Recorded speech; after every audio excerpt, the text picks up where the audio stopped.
Estamos ya una vez más con ustedes y tenemos a otro fantástico invitado.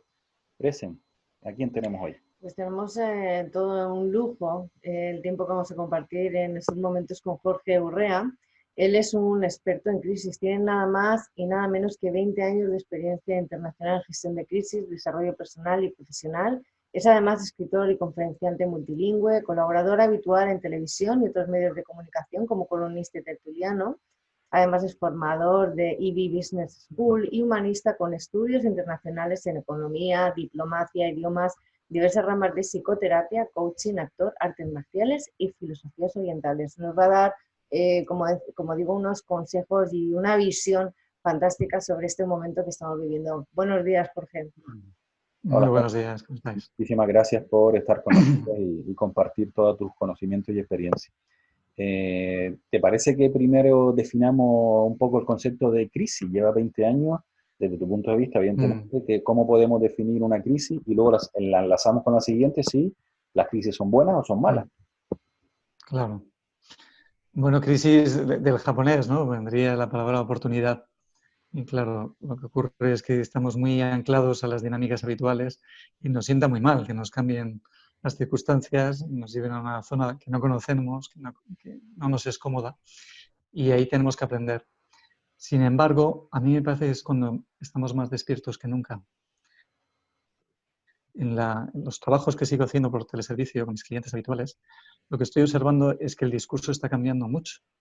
Allá donde había gente con depresiones por falta de vitalidad, por apatía, por tedio de la vida, en crisis existenciales, de repente me encuentro que la urgencia, el tener a la muerte tan cercana, en el sentido más literal de la palabra, hace que se hayan pasado muchas tonterías, entre comillas, no es que quiera faltar al respeto, pero a mí también, yo me noto que estoy más vital que nunca, que hay algo donde la energía se me enfoca en algo más positivo, más de qué es lo que hay que hacer y dejar de demorar aquí la vida, porque la vida pasa. Sueles hablar tú mucho de filosofía oriental.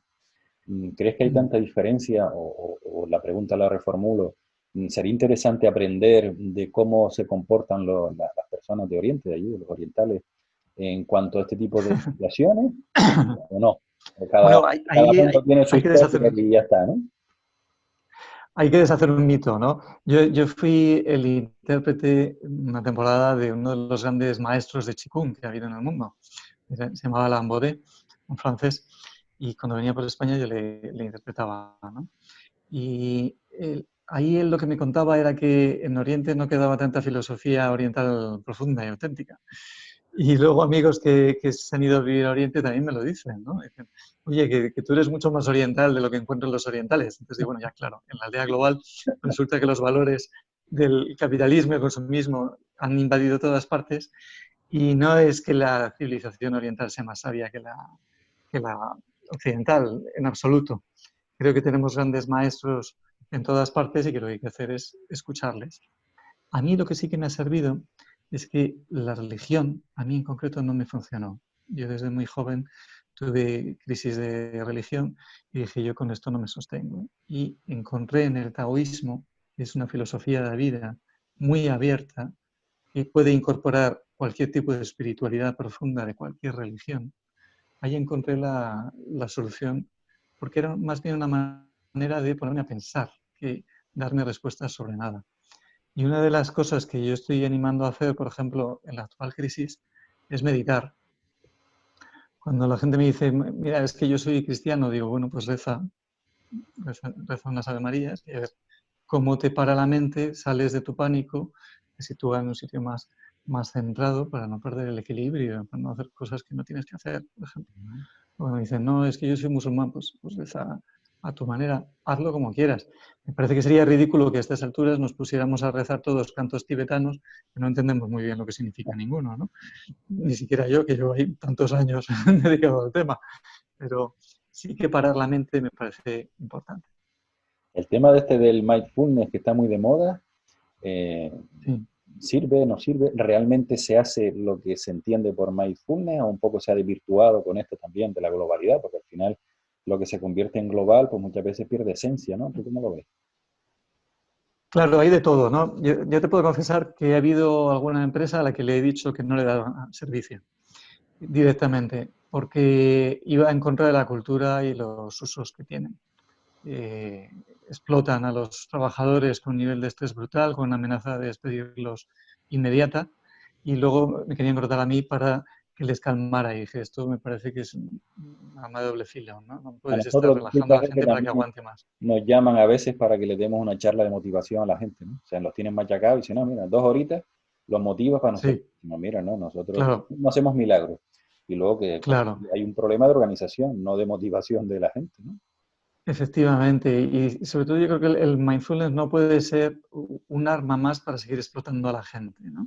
Creo que mindfulness habla de bajar la velocidad para conectar y en la conexión crecer como persona, como empresa, como civilización.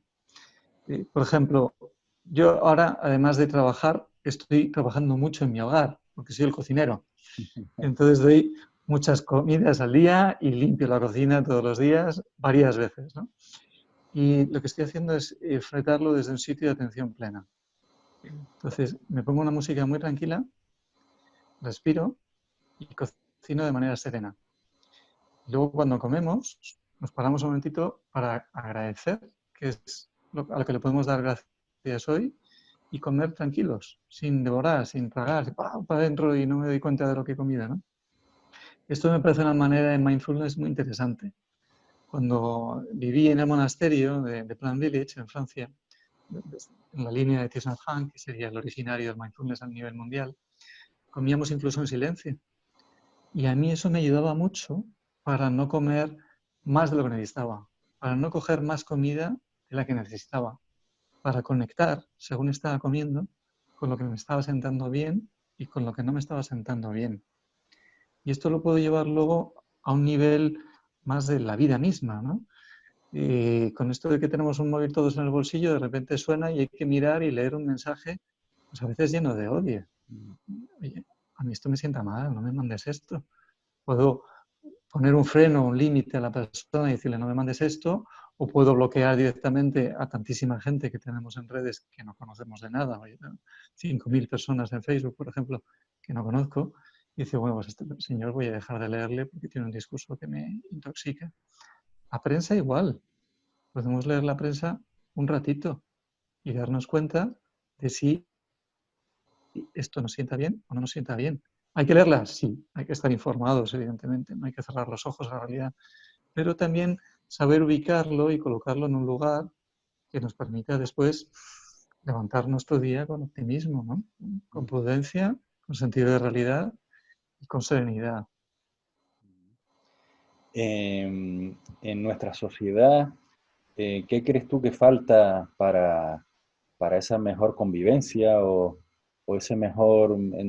porque ahora mismo nos estamos dando cuenta de que sí, está surgiendo una corriente mucho de colaboración, ¿no? Sobre todo a la hora de proveer de mascarillas, de guantes, de geles y todas estas pantallas. Y hay muchísima gente trabajando de forma altruista para proporcionar esos recursos que la administración no está celebrando.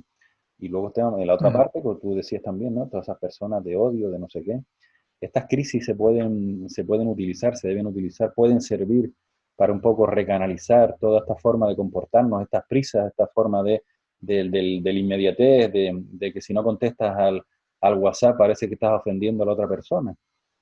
Sí, bueno, eso es lo que yo espero, ¿no? Uno de mis miedos no paralizantes es que cambiemos, que aprendamos, que como sociedad aprendamos.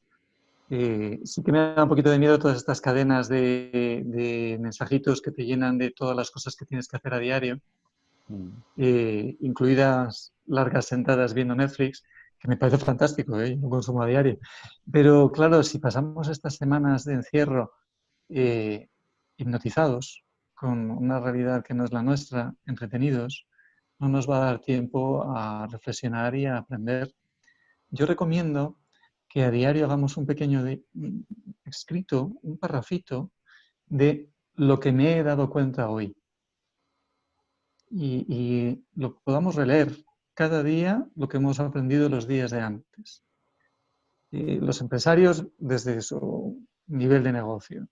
Los profesionales con su capacidad de trabajar y dar teleservicio. Las personas en el ámbito personal, ¿no? ¿Cómo tengo que aprender a comunicarme con mis seres queridos? ¿Cómo pensar en esas personas que están abandonadas, dejadas de lado, los ancianos? Y, bueno, ¿cuántas personas solas de repente las estoy conectando ahora dándome cuenta de que no las estaba conectando antes? Solteros.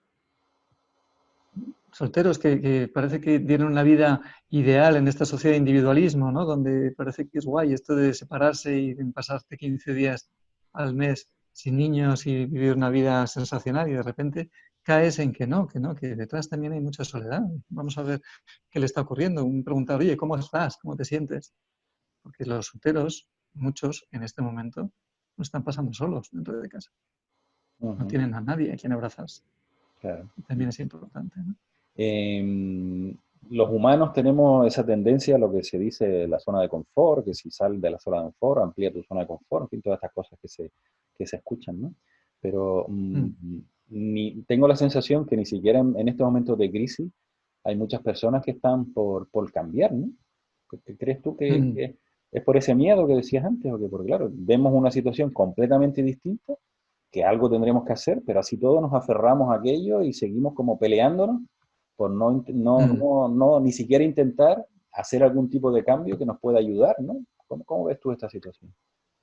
Sí, ahí yo creo que el gran mensaje del virus es que tienes un tiempo finito, de que te vas a morir, y si todavía no te has dado cuenta porque no te han llegado muertos cercanos, ya te llegarán. Yo no sé vosotros, a mí ya me están llegando clientes que tengo. El otro día me contaba una Madera, que había asistido madera, pero, a 5 muertes. madera. 5 muertes había tenido cercanas una persona el otro día. Entonces es distinto hablar, leer en la prensa 1000 tantos, 400 tantos números, que de repente decir, no, es que es el padre de mi amigo. Es Ujú, que yo he pasado las vacaciones con ellos. Y de repente eso ya te empieza a mover de la silla y te hace reflexionar algunas cosas. Entonces, bueno, todavía no hemos llegado al pico de la crisis, todavía hay gente que está en la negación, todavía hay gente que habla de números. Yo deseo que todo el mundo ponga la muerte ahí cercana como un acicate para aprender, para despertar, para no seguir dormido viendo películas y punto, sino incrementar nuestro nivel de desarrollo personal, espiritual, nuestra humanidad, en lo más cercano, ¿no? Me comentaba el otro día una persona que está recibiendo croissants todos los días en el pomo de su puerta. ¿Y quién es? Y dice, no lo sé. Es algún vecino que está pasando por la escalera y que nos cuelga croissants. Y digo, pues qué bonito también, ¿no? ajá, ¿Y es bonito para ella? Pues sí, para ella es bonito porque está recibiendo un croissant. Pero para él, ponerse al servicio es importantísimo. Ponerse al servicio te salva la vida. A ver cómo podemos salvarnos la vida a todos. Y Jorge, tú que tienes esta visión como experto en gestión de crisis, tienes esta visión más macro de lo que es bueno, pues cómo afrontar una situación de este tipo. Un poco respecto a lo que estamos viviendo ahora, que tú has comentado que conoces a alguien que tiene 5 fallecidos alrededor.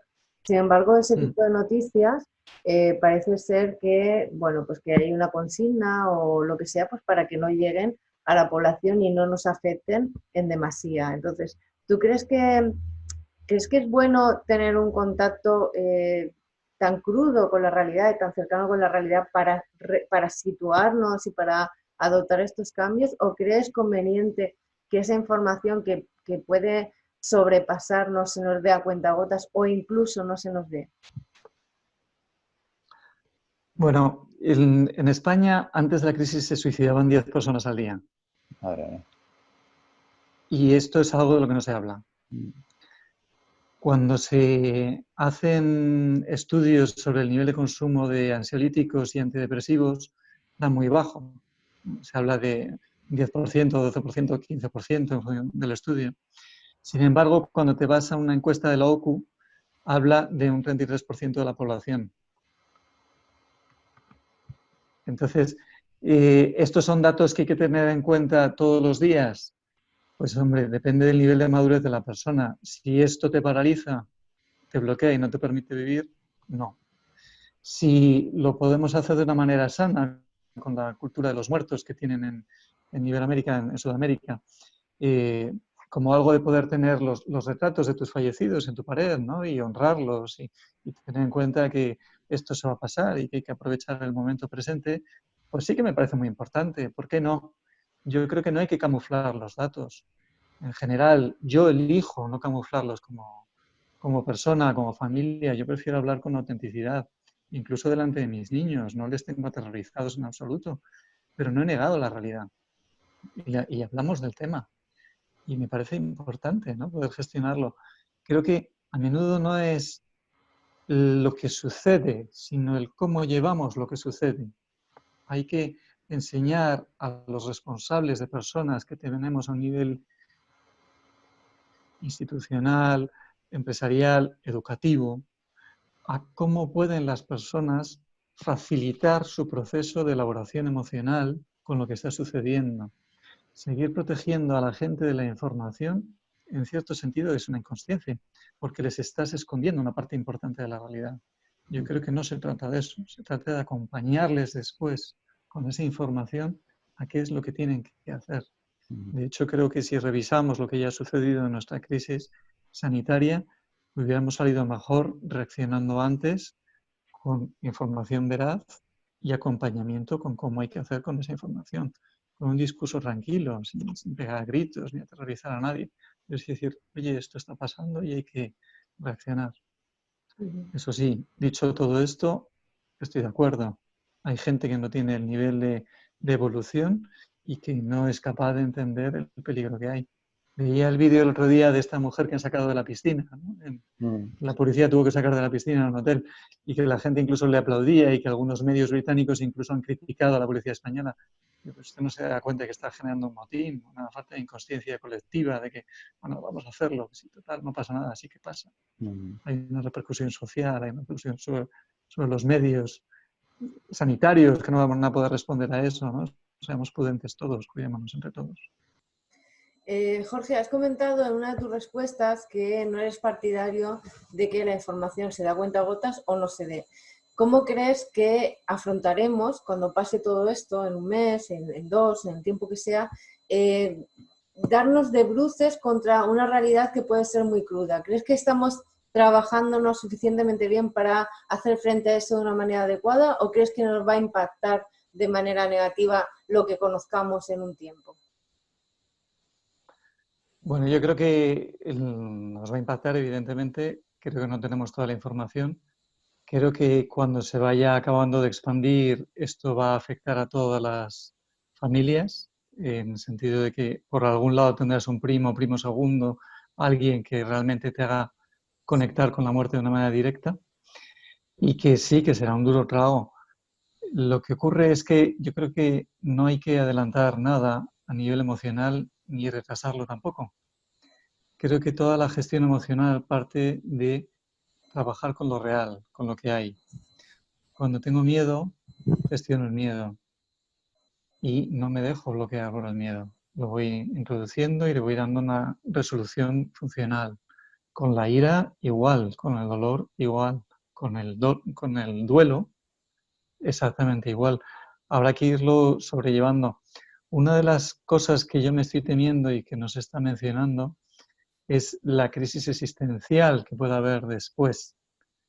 Y es que realmente esto es muy fuerte, estamos confinados y al salir de aquí nos puede ocurrir como les ocurría a los prisioneros cuando salían del campo de concentración, que decían, ¿y ahora qué? ¿Y dónde está el sentido de la vida? Y bueno, me parece que es un buen viaje, que nos lo planteemos todos a estas alturas, ¿no? Okay. Con humildad, a seguir aprendiendo. Pues Jorge, se nos está acabando el tiempo, desgraciadamente. Si te parece, te pedimos además encarecidamente que nos dejes algún tip para ayudarnos a todos a avanzar, a continuar, dentro de toda la problemática que tenemos, un poco no interiorizarlo de forma tan negativa a lo mejor, ¿no? No sé, ¿tú qué nos dirías a todos los que te escuchamos? Yo trataría de llevar el pensamiento siempre al presente. Estaba este cuento que a mí me gusta mucho contar, de una persona que va por la selva y de repente le ataca un león y sale corriendo, lleno de pánico, y ¡zas! Cae en un agujero. Y antes de tocar fondo se engancha a unas lianas, unas raíces que había ahí, y consigue no llegar al fondo, mira hacia abajo y ve que está lleno de serpientes. Entonces mira hacia arriba y ve el león, mira hacia abajo y ve las serpientes, y en esas le caen unas gotitas de miel de un panal que había un poquito más arriba del león. ¿Y sabéis lo que hace para salir de ahí? ¿Qué os imagináis que hace? Pues coger la miel y comérsela y disfrutarla. Mientras, ¿no? Y esto resume la vida, ¿no? Vamos todos a morir. Desde que nacemos sabemos que moriremos algún día. La cosa es que no nos paralice el miedo, estar en la actitud mindfulness, de la presencia, de habitar el momento presente, de nutrirnos con lo que comemos, de disfrutar de ello, de disfrutar de las conversaciones, de la intimidad en las parejas, ¿no? Gente que yo tenía que estaba a punto de divorciarse, de repente se ve recluida en un mini apartamento y se esfuerzan a hablar y a entenderse y llegan a volver a construir la relación. Y al revés, con autenticidad, viendo gente que conviviendo realmente no tienen que estar juntos, toman la determinación de separarse y también está bien, no hay por qué forzar nada. Mucha autenticidad, muy ir a lo real, enfrentarlo, sostenerlo. La vida no está aquí para ser lo que nosotros queramos que sea. La vida está para que vivamos determinadas cosas, las integremos, disfrutemos y aprendamos. Disfrutaron del momento, en definitiva, ¿no? Pues Jorge, muchísimas gracias. La verdad es que ha sido muy instructivo todo lo que nos has contado. Te lo agradecemos muchísimo. Contactaremos contigo, evidentemente, si nos lo permites en el futuro, para seguir hablando y profundizando en todos estos temas, que nos viene fantásticamente bien. Y bueno, y por mi parte, no sé, Presa, si quieres decir algo. Darte las gracias por tus consejos de oro, por ese tono que yo te escucho hablar y digo, daría mucho por tener esa paz interior que hace que emane ese tono de voz con el que nos cuentas las cosas y bueno, esa clarividencia también. Así que me parte muchísimas gracias y gracias por dejarnos entrar a tu particular paraíso en el que estás confinado. Un fuerte abrazo. Muchas gracias a vosotros. Un placer. Muchas gracias. Adelante. Hasta luego.